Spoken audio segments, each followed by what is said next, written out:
Dans la forêt amazonienne, il existe un prédateur que l'on n'entend presque jamais arriver. Pas de rugissement annonciateur, pas de poursuite spectaculaire. La plupart du temps, ses proies ne le voient tout simplement pas. Elles continuent de boire, de marcher ou de fouiller le sol, jusqu'au dernier instant. Le jaguar est le plus grand félin des Amériques et l'un des chasseurs les plus efficaces de la forêt tropicale.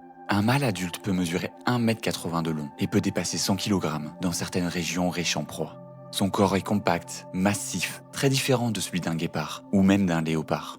Là où d'autres félins misent sur la vitesse, le jaguar mise sur la puissance.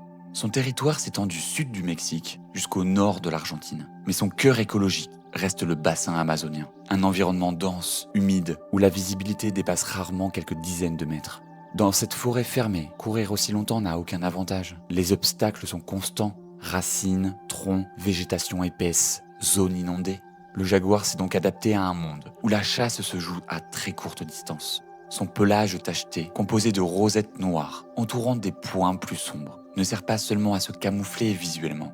Dans la lumière fragmentée de la jungle, alternance d'ombres sombres et de rayons filtrés par des feuilles, ces motifs brisent la silhouette de l'animal. Même à quelques mètres, il devient difficile de distinguer sa forme exacte, mais le camouflage n'est qu'une partie de son avantage. Le jaguar se déplace sans bruit, ses pattes larges répartissent son poids sur le sol humide, réduisant les vibrations.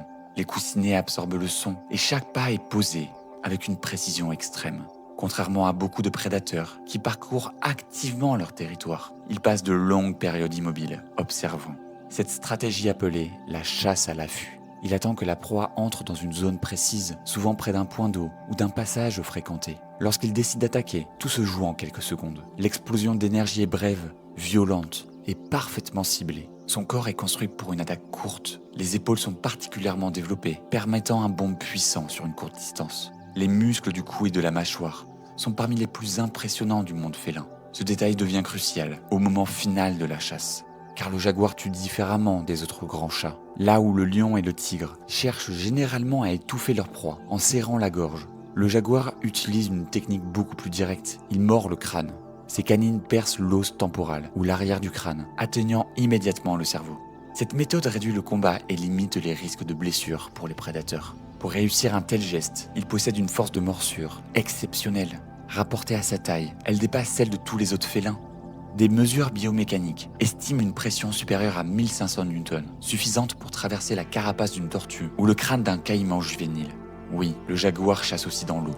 Contrairement à la majorité des chats, il est parfaitement à l'aise dans les rivières et les zones marécageuses. Il nage régulièrement, traverse de larges cours d'eau et peut surprendre ses proies depuis la berge ou directement dans l'eau peu profonde. Poissons, reptiles, mammifères terrestres. Son régime alimentaire compte plus de 80 espèces différentes connues. Cette polyvalence alimentaire est essentielle dans la jungle, où les opportunités changent constamment selon les saisons et les inondations. Mais malgré sa puissance, le jaguar reste presque invisible pour l'être humain. Même dans la zone où ils sont présents, les observations directes sont extrêmement rares. La forêt dense absorbe les sons, limite la visibilité et offre une infinité de cachettes naturelles. En réalité, la plupart des animaux de la jungle vivent sous la surveillance constante d'un prédateur qu'ils ne perçoivent presque jamais. Et pour comprendre comment le jaguar parvient à dominer un environnement aussi complexe, il faut maintenant s'intéresser à ce qu'il utilise avant même d'attaquer, ses sens. Dans la jungle, voir de loin ne sert presque à rien. La végétation bloque la lumière, les formes disparaissent derrière les feuilles, et les mouvements sont souvent masqués par le vent ou par la pluie. Pour un prédateur, survivre ici dépend moins de la vitesse que de la capacité à détecter tout ce que les autres ne remarquent pas. Le jaguar possède une perception sensorielle parfaitement adaptée à cet environnement. Sa vision est optimisée pour les faibles luminosités. Comme beaucoup de félins, ses yeux contiennent une forte concentration de cellules sensibles à la lumière, appelées bâtonnets. Celle-là lui permet de distinguer les mouvements, même au crépuscule ou pendant la nuit, moment où grande partie de ses proies deviennent actives. Derrière la rétine se trouve également une couche réfléchissante, le tapetum lucidum, qui renvoie la lumière à travers l'œil une seconde fois, augmentant encore la sensibilité visuelle. Dans la pénombre de la forêt, un léger déplacement suffit à attirer son attention. Mais la vue n'est pas son sens principal, l'ouïe joue un rôle essentiel. Les oreilles du jaguar peuvent pivoter instantanément pour localiser précisément l'origine du son.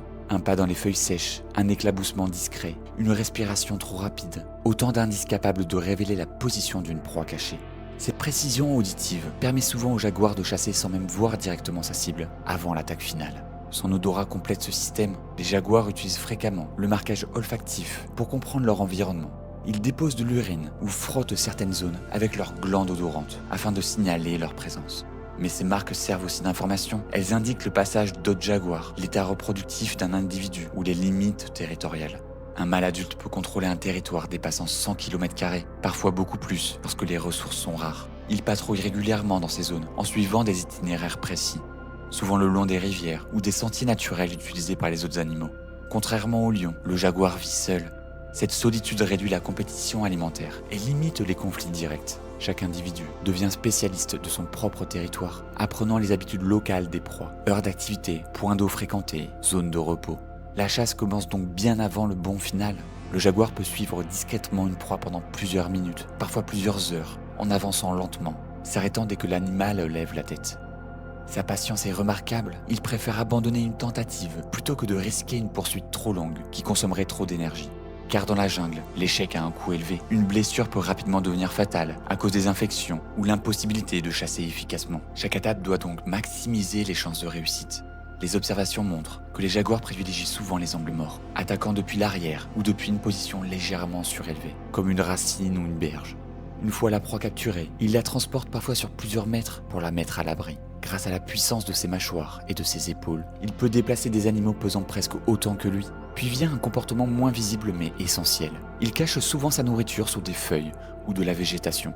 Cette stratégie limite les vols par d'autres prédateurs et lui permet de revenir se nourrir plusieurs jours de suite sans avoir à chasser immédiatement. Ce rythme alternant longues périodes d'observation et explosions brèves d'activité correspond parfaitement aux contraintes énergétiques de la forêt tropicale. Mais le jaguar ne domine pas seulement la terre ferme. Dans certaines régions inondées du Pintal ou de l'Amazonie, une grande partie de son territoire se transforme plusieurs mois par an en paysage semi-aquatique. Là, il adopte un comportement rare chez les félins. Il devient un véritable chasseur amphibie. Et c'est dans cet environnement mêlant eau, boue et végétation dense que son avantage évolutif apparaît plus clairement. Dans cet environnement, les déplacements deviennent difficiles et les proies changent d'habitude. L'eau impose de nouvelles contraintes. Pour le jaguar, au contraire, cette transformation ouvre de nouvelles opportunités. Dans le Pantanal, l'une des plus grandes zones humides du monde, une grande partie du paysage peut rester submergée pendant plusieurs mois. Les rivières débordent, les plaines disparaissent sous l'eau et de nombreux animaux se concentrent sur les rares zones émergées. Le jaguar y devient alors un chasseur semi-aquatique. Contrairement à la plupart des félins, il entre volontairement dans l'eau. Son corps dense et ses membres puissants lui permettent de nager efficacement sur de longues distances. Des observations par GPS ont montré que certains individus traversent des rivières larges de plusieurs centaines de mètres sans difficulté. Dans cet environnement, ses proies changent radicalement. Le capybara, plus grand rongeur du monde, devient une source alimentaire majeure. Ils vivent en groupe près de l'eau et plongent pour fuir les dangers terrestres. Mais le jaguar peut les poursuivre directement dans leurs éléments. Ils attaquent directement depuis la berge, plongent silencieusement et utilisent la surprise plutôt que la vitesse. Les caïmans figurent également parmi ses proies régulières. Le jaguar peut approcher lentement, parfois en rampant dans la végétation basse, puis saisit le reptile derrière le crâne pour éviter les mâchoires. Certaines techniques demandent une précision extrême. Une erreur pourrait entraîner une blessure grave. Peu de prédateurs terrestres osent s'attaquer à un reptile armé de dents et une peau si épaisse. Le jaguar y parvient grâce à la combinaison de sa morsure puissante et de sa capacité à maintenir la tête de la proie hors de sa position défensive. Cette adaptation aquatique modifie aussi son comportement au quotidien. Il devient plus actif durant les heures chaudes, utilisant l'eau pour réguler sa température corporelle. Dans le climat tropicaux, où la chaleur et l'humidité sont constantes, rester actif en pleine journée serait coûteux en énergie. Les chercheurs ont également observé que les jaguars du Pantanal présentent parfois des comportements légèrement différents de ceux vivant dans la forêt dense. Ils passent davantage de temps près des berges, utilisent des points d'observation ouverts et adaptent leurs itinéraires aux variations saisonnières du niveau d'eau. Cela montre une grande flexibilité comportementale. Chaque population ajoute ses stratégies en fonction du paysage local. Aujourd'hui, les scientifiques utilisent des pièges photographiques pour étudier son comportement sans perturber son environnement. Ces caméras automatiques ont révélé un aspect surprenant. Chaque jaguar possède un motif de rosette unique, comparable à une empreinte digitale. Cela permet d'identifier individuellement les animaux et de suivre leur comportement sur plusieurs années. Grâce à ces observations, on comprend mieux un élément essentiel de sa vie. La vie d'un jaguar ne se résume pas à la chasse. Une grande partie de son existence est consacrée à éviter les rencontres directes avec ses semblables. Contrairement au lion ou au loup, il ne vit pas en groupe structuré. Chaque individu évolue seul et les contacts entre adultes restent rares en dehors de la reproduction.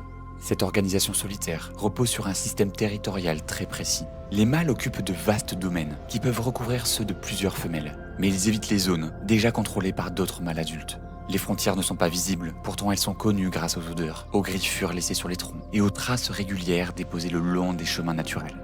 Ces signaux permettent d'éviter les affrontements physiques, extrêmement risqués pour un animal qui dépend entièrement de sa condition physique pour survivre. Une blessure sérieuse signifie souvent l'impossibilité de chasser. Lorsque vient la période de reproduction, la femelle signale sa disponibilité par des marques olfactives et des vocalisations graves, parfois audibles à plusieurs kilomètres dans la forêt calme. Le mâle la rejoint alors temporairement, pendant plusieurs jours. Ils restent ensemble, s'accouplant à plusieurs reprises, puis se séparent définitivement. Le mâle ne participe pas à l'évolution des petits. Après environ 100 jours de gestation, la femelle met bas dans un abri naturel. Elle donne naissance à 1 à 4 petits, aveugles et totalement dépendants.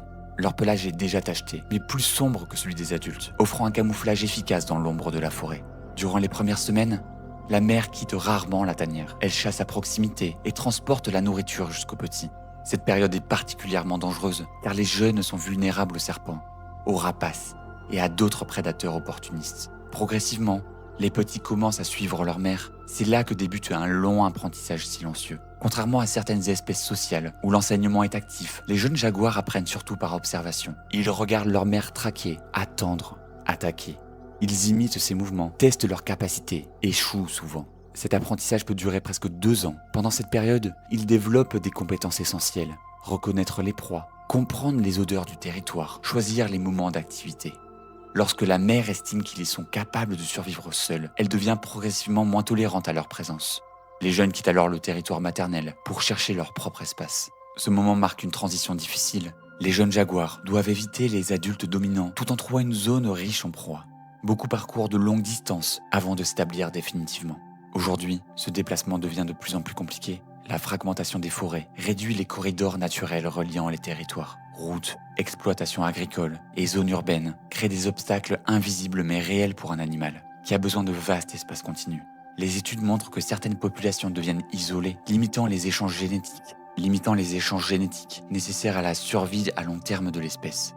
Malgré cela, le jaguar reste adaptable. Dans certaines régions, il modifie ses horaires d'activité pour éviter les humains, devenant plus nocturne là où la présence humaine augmente. Cette flexibilité comportementale lui permet encore de survivre dans un paysage transformé, mais son avenir dépend étroitement de la préservation des forêts tropicales. Car le jaguar n'est pas seulement un prédateur, il joue un rôle essentiel dans l'équilibre écologique. En régulant les populations d'herbivores et d'animaux opportunistes, il influence indirectement la végétation, la dispersion des graines et la structure même de l'écosystème forestier. Sa présence indique une forêt en bonne santé et quelque part dans l'ombre épaisse de la jungle. Alors que la chaleur humide enveloppe chaque mouvement, il continue de se déplacer, sans bruit, invisible pour tous ceux qui partagent son territoire. Un prédateur parfaitement adapté à un monde dense, chaud et vivant. L'exact opposé des étendues glacées, mais tout aussi exigeant pour survivre. Le jaguar représente une forme de perfection silencieuse, façonnée par des millions d'années d'évolution, dans l'un des écosystèmes les plus riches de la planète. Un animal capable de chasser sur terre comme dans l'eau, de survivre seul sur d'immenses territoires et d'équilibrer, sans le savoir, toute une chaîne écologique autour de lui.